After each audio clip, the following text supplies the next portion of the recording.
रूस बना पहला देश जिसने तालिबान सरकार को आधिकारिक मान्यता दी। अफगानिस्तान में तालिबान शासन को रूस ने आधिकारिक रूप से मान्यता दे दी है, जिससे वह इस्लामिक अमीरात को मान्यता देने वाला दुनिया का पहला देश बन गया है। यह ऐतिहासिक घोषणा काबुल में अफगान विदेश मंत्री आमिर खान मुत्ताकी और अफगानिस्तान में रूस के राजदूत दिमित्री झिरनोव के बीच गुरुवार को हुई बैठक के बाद की गई। इस फैसले को तालिबान नेतृत्व ने साहसिक और प्रेरणादायक करार दिया है। अफगान विदेश मंत्री मुत्ताकी ने बैठक के बाद एक वीडियो बयान में कहा, रूस का ये कदम एक मिसाल कायम करेगा। अब मान्यता देने की प्रक्रिया की शुरुआत हो चुकी है और रूस ने इसमें पहला कदम उठाया है। तालिबान के विदेश मंत्रालय के प्रवक्ता जिया अहमद तकाल ने भी इस बात की पुष्टि करते हुए कहा, रूस पहला देश बन गया है जिसने इस्लामिक अमीरात को आधिकारिक मान्यता प्रदान की है। रूस का रुख, संबंधों में नई गति की तैयारी। रूस के अफगानिस्तान मामलों के विशेष प्रतिनिधि जामिर काबुलोव ने रूसी समाचार एजेंसी को बताया कि तालिबान सरकार को औपचारिक रूप से मान्यता दी गई है। इसके साथ ही रूसी विदेश मंत्रालय ने भी बयान जारी कर स्पष्ट किया कि इस कदम से दोनों देशों के बीच द्विपक्षीय सहयोग को नई ऊर्जा मिलेगी। चीन, पाकिस्तान और ईरान जैसे देशों ने पहले ही तालिबान के राजनयिकों को अपने देशों में जगह दी है, लेकिन इनमें से किसी ने भी अब तक तालिबान शासन को आधिकारिक मान्यता नहीं दी थी। मान्यता का अर्थ और अंतर्राष्ट्रीय कानून। जब कोई देश दूसरे देश को आधिकारिक मान्यता देता है तो इसका अर्थ होता है कि वह उसे एक संप्रभु राष्ट्र के रूप में स्वीकार करता है। इसका मतलब यह होता है कि उस देश की अपनी सरकार, सीमाएं, जनता और अन्य देशों के साथ राजनयिक संबंध स्थापित करने की क्षमता है। यह मान्यता 1933 की मोंटेवीडियो संधि और अन्य अंतर्राष्ट्रीय कानूनों के तहत दी जाती है। किसी शासन को मान्यता देने के लिए 4 मूल शर्तें होती हैं: स्थायी आबादी, निर्धारित सीमा,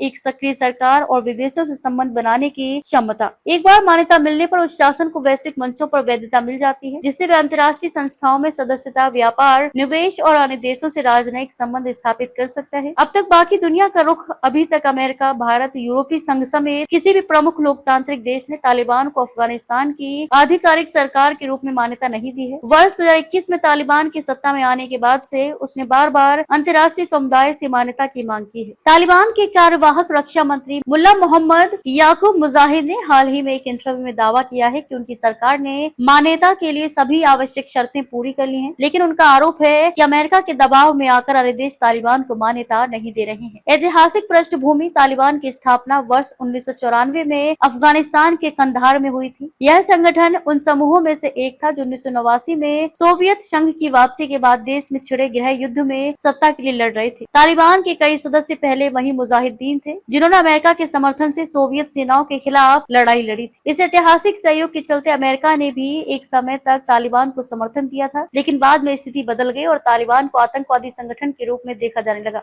रूस द्वारा तालिबान सरकार को मान्यता देना एक बड़ा भू राजनीतिक घटनाक्रम है। यह फैसला आने वाले समय में मध्य एशिया, दक्षिण एशिया और वैश्विक कूटनीति पर गहरा प्रभाव डाल सकता है। अब निगाहें इस पर रहेंगी कि क्या अन्य देश भी रूस के नक्शे कदम पर चलते हुए तालिबान शासन को स्वीकार करेंगे या नहीं।